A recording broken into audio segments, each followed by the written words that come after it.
Welcome back to the channel. दोस्तों, आज के वीडियो में हम लोग एक और इलाहाबाद कोर्ट के जजमेंट का हवाले से पढ़ेंगे कि भाई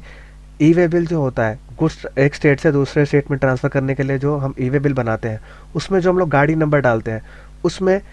एक डिजिट का इधर उधर होना या दो डिजिट का इधर उधर हो जाना में कॉन्फिस्केट कर लिया गया था। तो उसके केस में हाई कोर्ट ने एक रिलीफ दिया है। वो जजमेंट के बारे में पढ़ेंगे। अब देखते हैं पूरा केस का सिनारियो क्या था और कैसे उसको सेट असाइड किया गया। तो दोस्तों, वीडियो को स्टार्ट करते हैं। अब हम देखते हैं कि इसमें जो इलाहाबाद हाई कोर्ट का जो जजमेंट था उसमें क्या फैक्ट ऑफ द केसेस है और कौन कौन से केसेस का रेफरेंस दिया गया और जिससे कि वो केस को सेट असाइड किया गया। तो यहाँ पे जो है केस बनता है Hindustan herbal cosmetics versus state of UP and two others. अब यहाँ नीचे हम पढ़ लेते हैं कि अब यहाँ पे क्या बोला गया, this is an application under article section 226 of the constitution of India. ये जो एप्लीकेशन डाली जा रही है वो article 226 of the constitution of India के अंदर डाली जा रही है, जो कि एडिशनल कमीशन के द्वारा ग्रेड 2 के द्वारा एक ऑर्डर पास किया गया था पेटिशनर के अगेंस्ट में, जो कि अब नीचे हम पढ़ लेते हैं कि ये पास किया गया था आपका 29 अगस्त 2019 को और पेनल्टी लगाई गई थी इस पे मई 2018 को, सॉरी। अब क्या है कि पेटिशनर, अब क्या है, the case of the petitioner is that the petitioner जो है वो जीएसटी के अंदर रजिस्टर्ड है और एक कॉस्मेटिक बेचता है, यानी कि कॉस्मेटिक का गुड्स सप्लाई करता है। Petitioner were supplying cosmetics to another registered dealer, यानी कि एक जो कॉस्मेटिक सेलर था वो श्री साई इन्फोटेक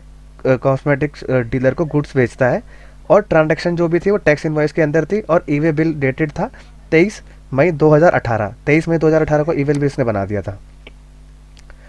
अब आता है कि in the contention of the petitioner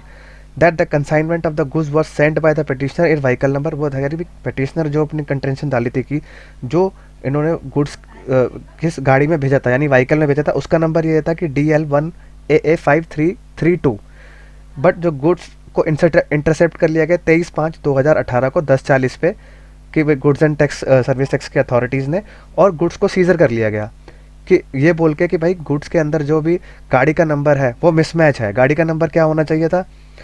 ये ऊपर वाला होना चाहिए था DL11AA5332, लेकिन उसमें क्या कर दिया गया, गलती से टाइपो एरर हो गया, वो DL11AA3552 हो गया। तो इसके केसेस में क्या किया गया कि it is clear that there was no infraction on the part of petitioner, यानी कि पिटिशनर के टाइम पे अगर टाइपिंग एरर हो सकता है तो उसके केस में इसको रिलीफ दी जा सकती है, लेकिन अथॉरिटी ने क्या करा, उस पर पेनल्टी लगा दी on the ground that vehicle was not correctly mention. भाई पेनल्टी इसलिए लगा दी कि भाई साहब कि गाड़ी का नंबर था वो इनकरेक्ट डाला गया, but there is no allegation of any attempt, यानी कि और कोई इसके अलावा गाड़ी के गलत नंबर एंटर करने के अलावा उसके ऊपर कोई भी और इल्ज़ाम नहीं था, यानी कि ई वे बिल भी सही बना था, टैक्स इनवॉइस भी सारा मैच हुआ था, गुड्स भी मैच कर रहे थे, कंसाइनी का सब कुछ मैच कर रहा था, एड्रेस वगैरह। अब council on the behalf of petitioner has submitted that number 5332 was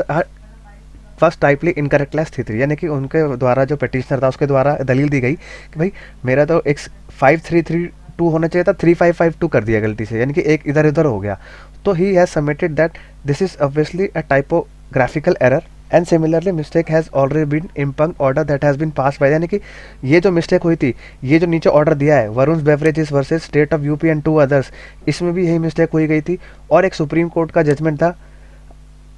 Satyam Shivam paper versus another UP के केस में। तो इन दोनों केसेस में भी ये चीज़ें थी। फिर इसमें अब क्या होता है कि इन पर कॉन्ट्रा तो Ravishankar Pandey learned additional chief standing council has submitted that department we are circular allowed no imposition in penalty in case where there are mistake of 2 digit in the vehicle number and no other no further। वो कह रहे हैं कि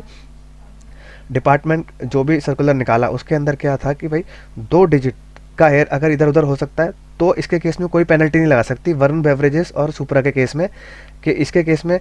वो case apply इसलिए नहीं होगा क्योंकि ये स्टॉक ट्रांसफ़र का केस था, लेकिन मिस्टेक तो यही हुई थी। अब एनालिसिस ऑफ कंक्लूजन क्या था कि in the present case no finding that there is a definitely an error with regard to typing of the vehicle number, यानी कि एनालिसिस में यही बोलते हैं भाई जो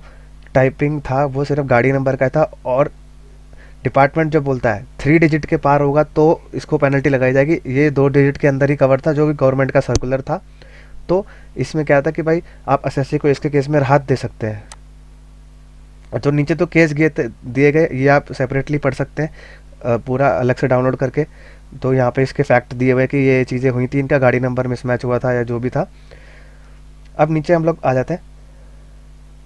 अब यहाँ पे क्या है, in certain cases fair lapse by the dealer are major but it may be deem that there is an intention to evade tax but not so in every case. यानी कि भाई हर बार ये नहीं हो सकता कि भाई आप टैक्स को एवेड कर रहे हैं। एक टाइपिंग एरर की वजह से अगर आप उसको कॉन्फिस्केट नहीं कर सकते। Typically when there error is a minor mistake, minor error of the nature found in the particular, यानी कि इसमें कुछ छोटा मोटा एरर पाया गया है। And I am of the view that the imposition of penalty under section 129 of the act is without jurisdiction and is illegal in law. मतलब जो जजमेंट इन्होंने हाई कोर्ट ने पास करी, भाई ये जो इन्होंने बोला गया कि भाई ये माइनर मिस्टेक थी, इसमें क्या पेनल्टी लगाएंगे, सेक्शन 129 की पेनल्टी आप नहीं लगा सकते और ये इलीगल है लॉ के केस में। तो अब लास्ट में क्या बोला गया, in the light of the above findings the impugned order dated 29/8/2019 and 24/5/2018 are quashed and set aside. यानी कि ये ऊपर जो भी फैक्ट को केसेस को ध्यान में रखते हुए जो भी ऑर्डर पास किए गए 29/8/2019 को और 24/5/2018 को वो क्वैश कर दिए गए, यानी कि इसको ऑर्डर को ख़त्म कर दिया गया और सेट असाइड कर दिया गया। That the consequence relief to be provided to the petitioner within the next 4 week. यानी कि अब इसका जो भी रिलीफ था वो पिटिशनर को 4 वीक के अंदर अंदर डिपार्टमेंट को प्रोवाइड करना पड़ेगा।